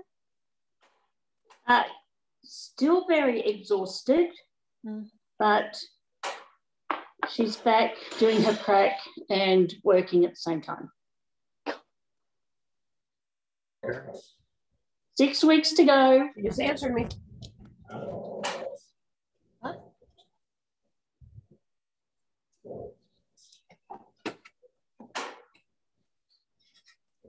You know, one thing I used to tell people they thought about, you know, as I matured, these things like that. I went into a wheelchair at 10. And that's what I tell them, so, you know what? You guys had all this childhood stuff. My childhood, you know, I had to face reality when I was 10 years old, or probably 9 when it started getting very hard to walk. And I'm like, you know, my childhood ended at 9, and I had to grow up. And I think, you know, they later figure that out. But I mean, so Zach went into a wheelchair at 6. But, you know, he was very lucky in a way. He went to a very small school. And the kids just loved pushing him around the playground and dropping him out of his chair. But, you know. Yeah, that's, I was going to ask you, Ryan, if you could explain why you had to grow up. And it sounds like, I guess, the discrimination came on full force. Is that what happens? Well, so my grandpa died on my 9th birthday, and he and I were very close. Well, 4th grade when I was 10, I felt the end of 3rd grade, and I just couldn't get back to walking that summer. And kids always knocked me down, so my mom wanted me to start using a wheelchair. And my grandpa had even arranged with some people to provide me one when the time came. Well, 4th grade started on my birthday, and it was my very first day using a wheelchair. And the first day I went, there were these kids that one of them popped on my brake and dumped me out the very first day of school when somebody was pushing me. And the teacher went by the old idea that when kids act out, they're just trying to get attention. And I got very angry when people would do stuff like that. I got kind of anger where I would get strength. I'm like the Incredible Hulk. Wish I could do that now, but then the teacher would always believe whatever the kids told her. They said, "Oh, Ryan did this." I'd come in from the recess, and my name's up on the board. I'm like, why is my name on the board? She said, "You know what you did." Like, no, I did. Then as I try to say what happened, stop making excuses. So 4th grade was miserable. I went to detention every day. It's interesting. I finally was able to forgive the teacher after about 25 years. And I forgave her because she didn't know. And like the next day, I saw her. And she's emotional. I think she basically kind of apologized for everything, but because I wasn't trying to get attention, I was just frustrated. But getting anger that early helped me learn to deal with it. But so Matthew, I just want to say, said I kind of didn't cope well as a teenager, but family and friends helped it. It wasn't Duchenne, it was high school. And mean kids, but it helped me be stronger as I got older. And that's kind of what I was saying, that it helped me be stronger because in high school, early 20s, when guys are trying to learn how to control their anger, I learned at 11 years old, finally, to how to control my anger. And now, if I do lose my anger and it's bad, it takes so much for me to control it that I cry. And then people are like, "Oh, why are you crying?" Like, because you should be thankful you're still alive. But yeah, and then that teacher told all the other teachers. So one day on the playground after at recess, I mean, I kept getting dumped out of my chair constantly. And the teacher on duties came up because he had to keep picking me up and putting me back in the chair. And that's what he said. If I see you out of that chair one more time, you're getting detention again. Because they wouldn't believe me when I said. And I thought every kid at the school was against me, so I started like saying stuff to them before they said it to me.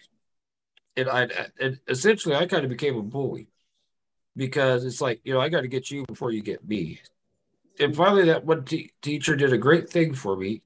There's this kid, I think he was a year or two older than us, had been held back. And he is the biggest kid in the class. I think maybe by the end of the year, she figured things out, especially after my mom had some words with her. But this kid, she said, this kid, TC is his name. He'd like to be your friend. I'm like, a friend? Me? And after that, nobody else messed with me because he's a good old country boy. So they knew he'd stop, do something. It's good to have one friend. We know all about country boys. Country boy can't survive. I lost.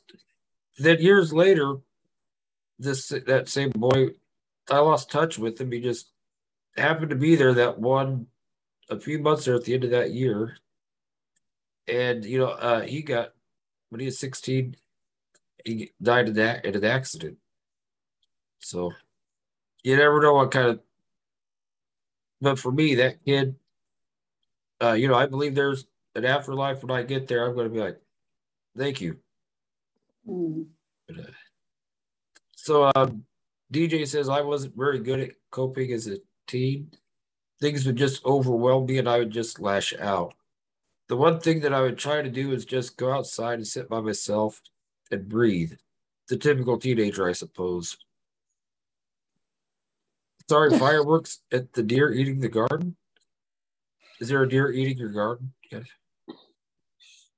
I don't think aiming fireworks DJ works. And just so you know, I still had struggled in high school too. I tried to run a kid into a wall because he stole my pencil one time. I was very particular. If I let you borrow my pencil, I mean for you to give it back. You know, I was very.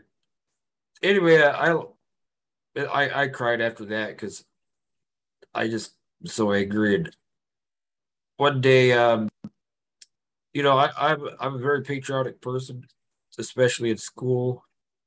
And we had a U.S. flag in the class, and this one kid is messing around, and he knocked it off, and then he like stepping on it, laughing about it.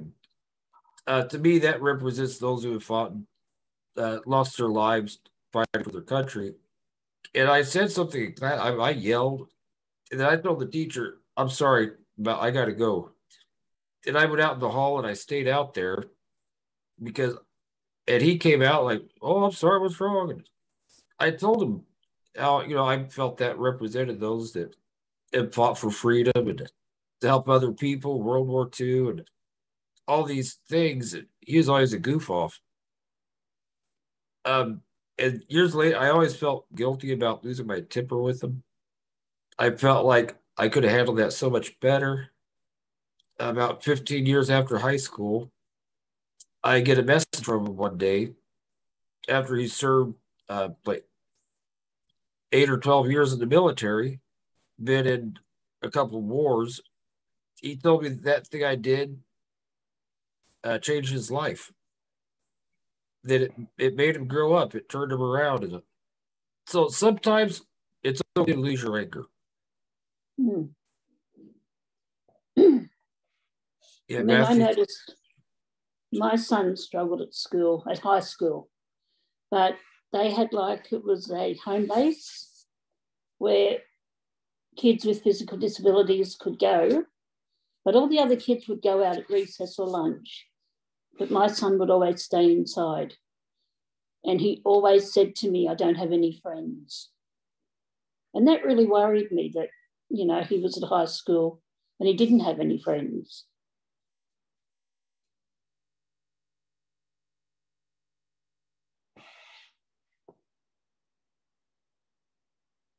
Yeah, Matthew. So you have a harder says I have a harder time controlling my.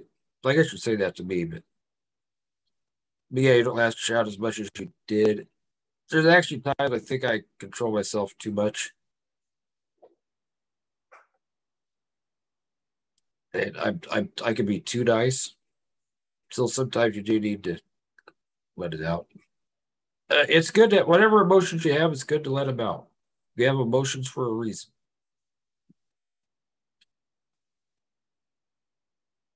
But what I've always said is controlled anger is powerful.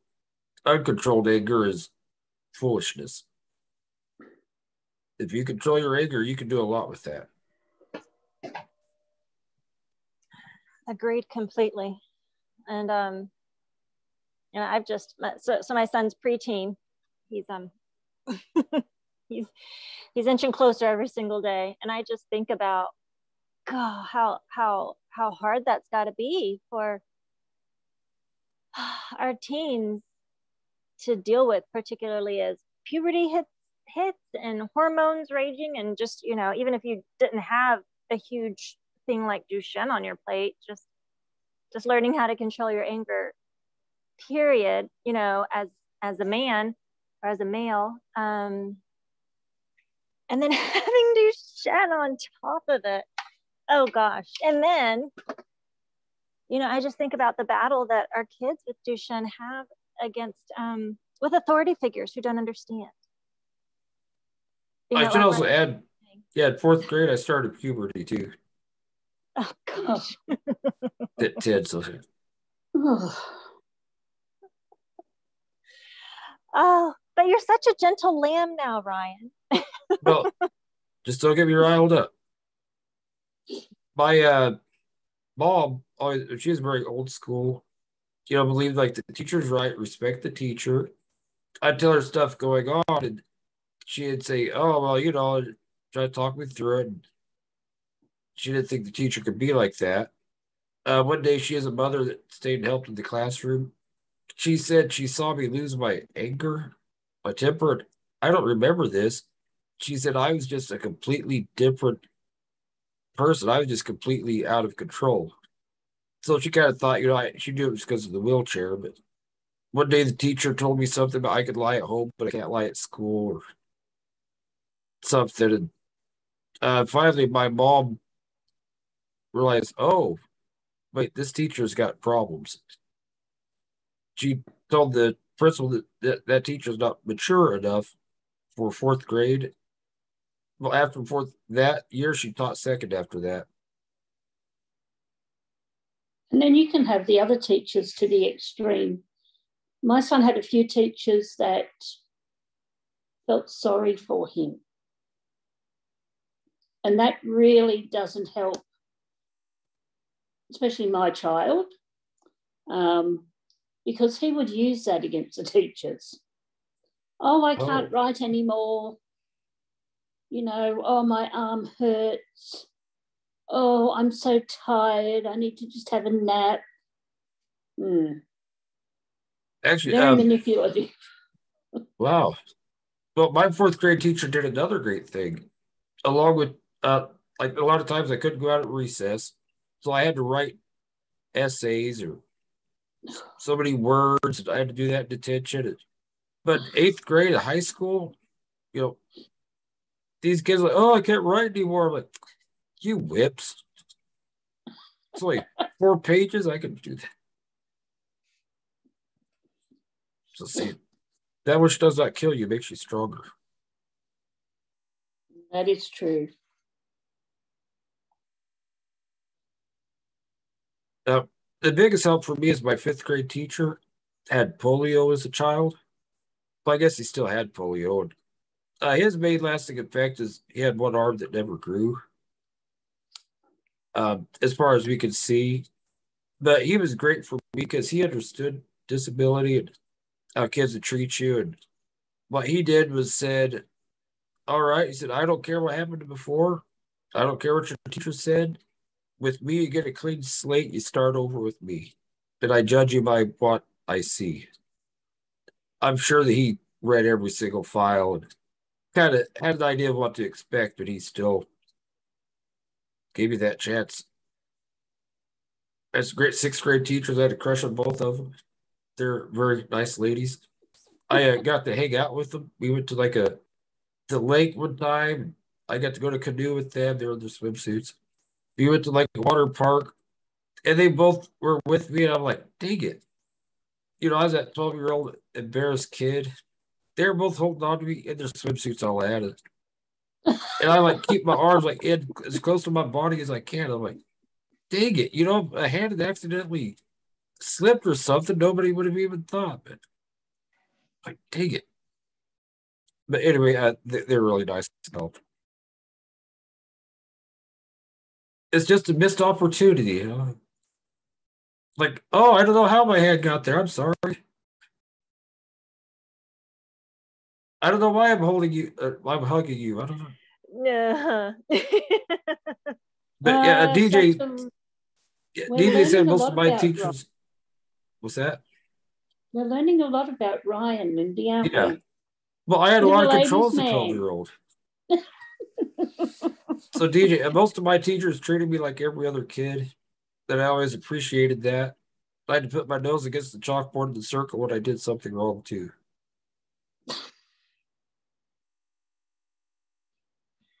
But my mom finally figured it out. I'm thinking all three of you guys would have been trouble at school. And now you're just pretending to be angelic? Do you get that impression, Lindy? Yeah, you know what? Now that you mention it. Well, you know, I will just say, if my mom's dad, my mom's brother, my dad, and my brothers are any indication, yeah, I would have been quite the ladies' man. I'd probably be divorced, you know, have a few kids out there. Something, I don't know. That'd be cool.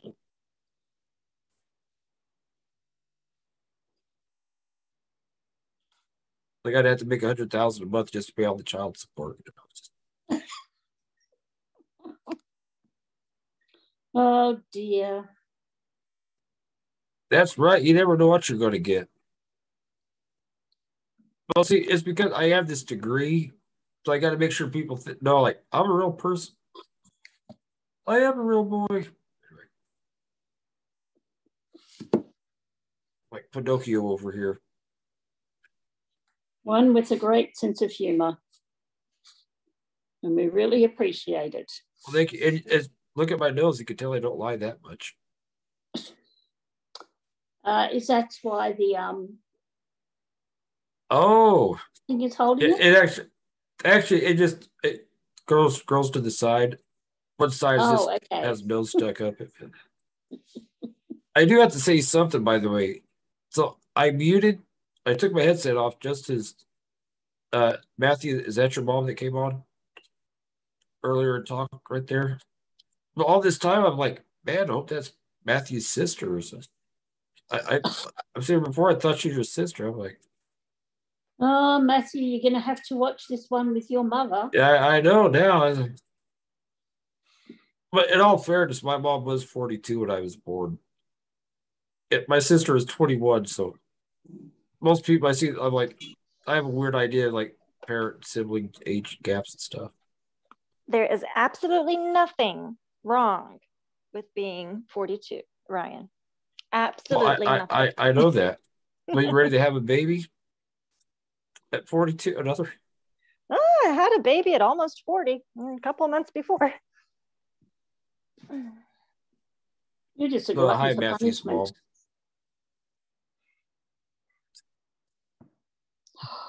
Lindy, really? Oh, dear. I took a picture to send to you last week, Joanne. Okay, so it was my son's birthday like 3 months ago, Facebook land. And Joanne has been encouraging me to clean up after the party. But last week, it started falling down, Joanne. And I took a picture and I didn't get a chance to send it to you yet to let you know that if you wait long enough, decorations will clean up after themselves. Didn't I remember you last week taking the Mario off the wall? Then you told me to put it back on. Yeah, because I knew you wouldn't be able to cope with it, not back on there. Somebody needs to sneak in there and turn it upside down and see. So Matthew said I got in trouble for talking too much in school. That I used to be girl crazy too, not as bad now. Oh, I never talked to school myself.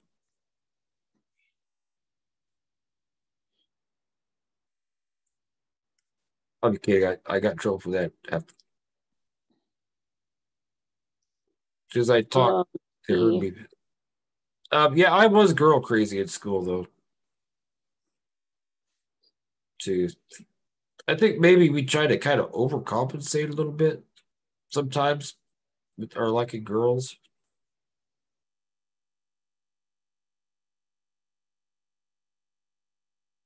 But don't worry, Matthew, your mom's safe right now. I will say she's attractive and very nice, but I got another girl that I like, so your mom's safe. This week at least. She's got at least a year or two. You're okay. Let's see. Oh.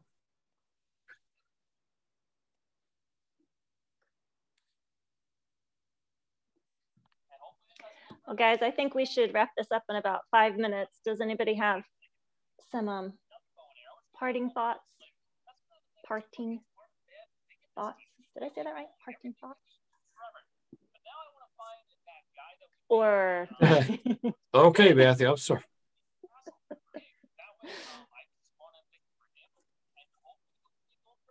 We'll meet in the middle. We'll meet at Lindy's house. We'll put the fight on pay-per-view. Yeah. Split the proceeds. Just make So sure your mom comes Australia's with off you. the table, is it? I guess we could fly down to Australia. Think about that same Yeah. amount of time. Yeah, but I think there's only one person who can have the room, isn't it? Oh. Well, Miss Matthew and Lindy I are apparently fighting. has a name on it. Good say, well, Matthew and I are busy fighting. Don't tell him what DJ's going to do. Oh, DJ will be coming down. He'll be, yeah. Yeah. We have another room for DJ. And Mindy, apparently she'll be in that room as well. Abel, All Wheels Up is Remember, doing a lot of DJ work. keeps on saying that. All Wheels Up is doing some work to make air travel possible for us. Yeah, that would be good.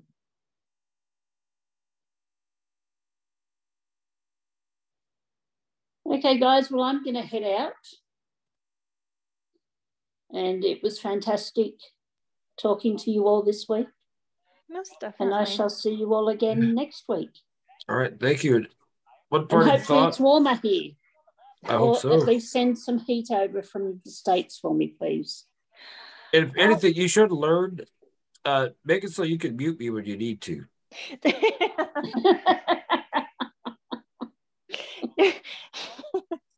You're so humble. Okay, see you guys.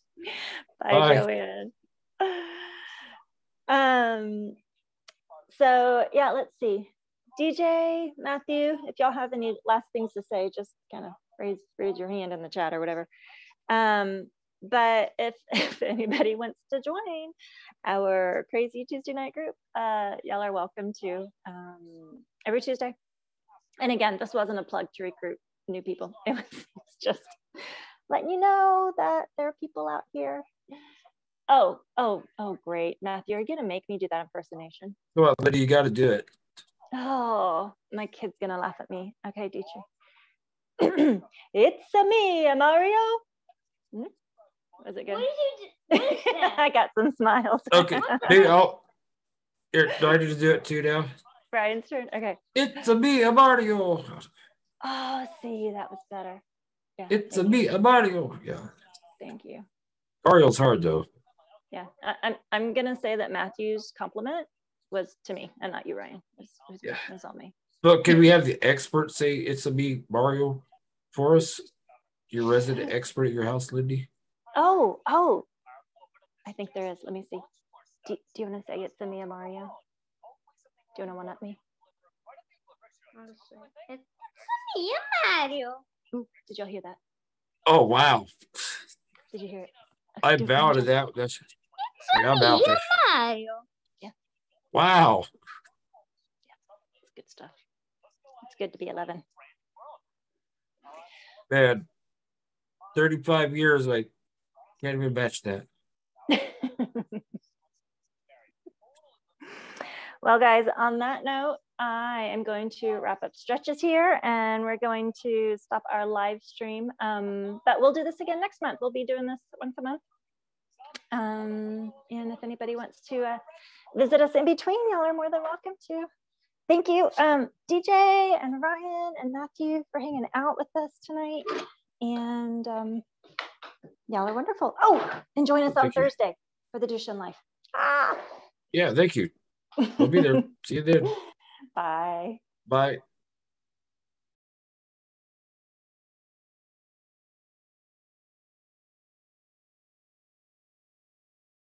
All right. Yep. See you, DJ. Good, everybody.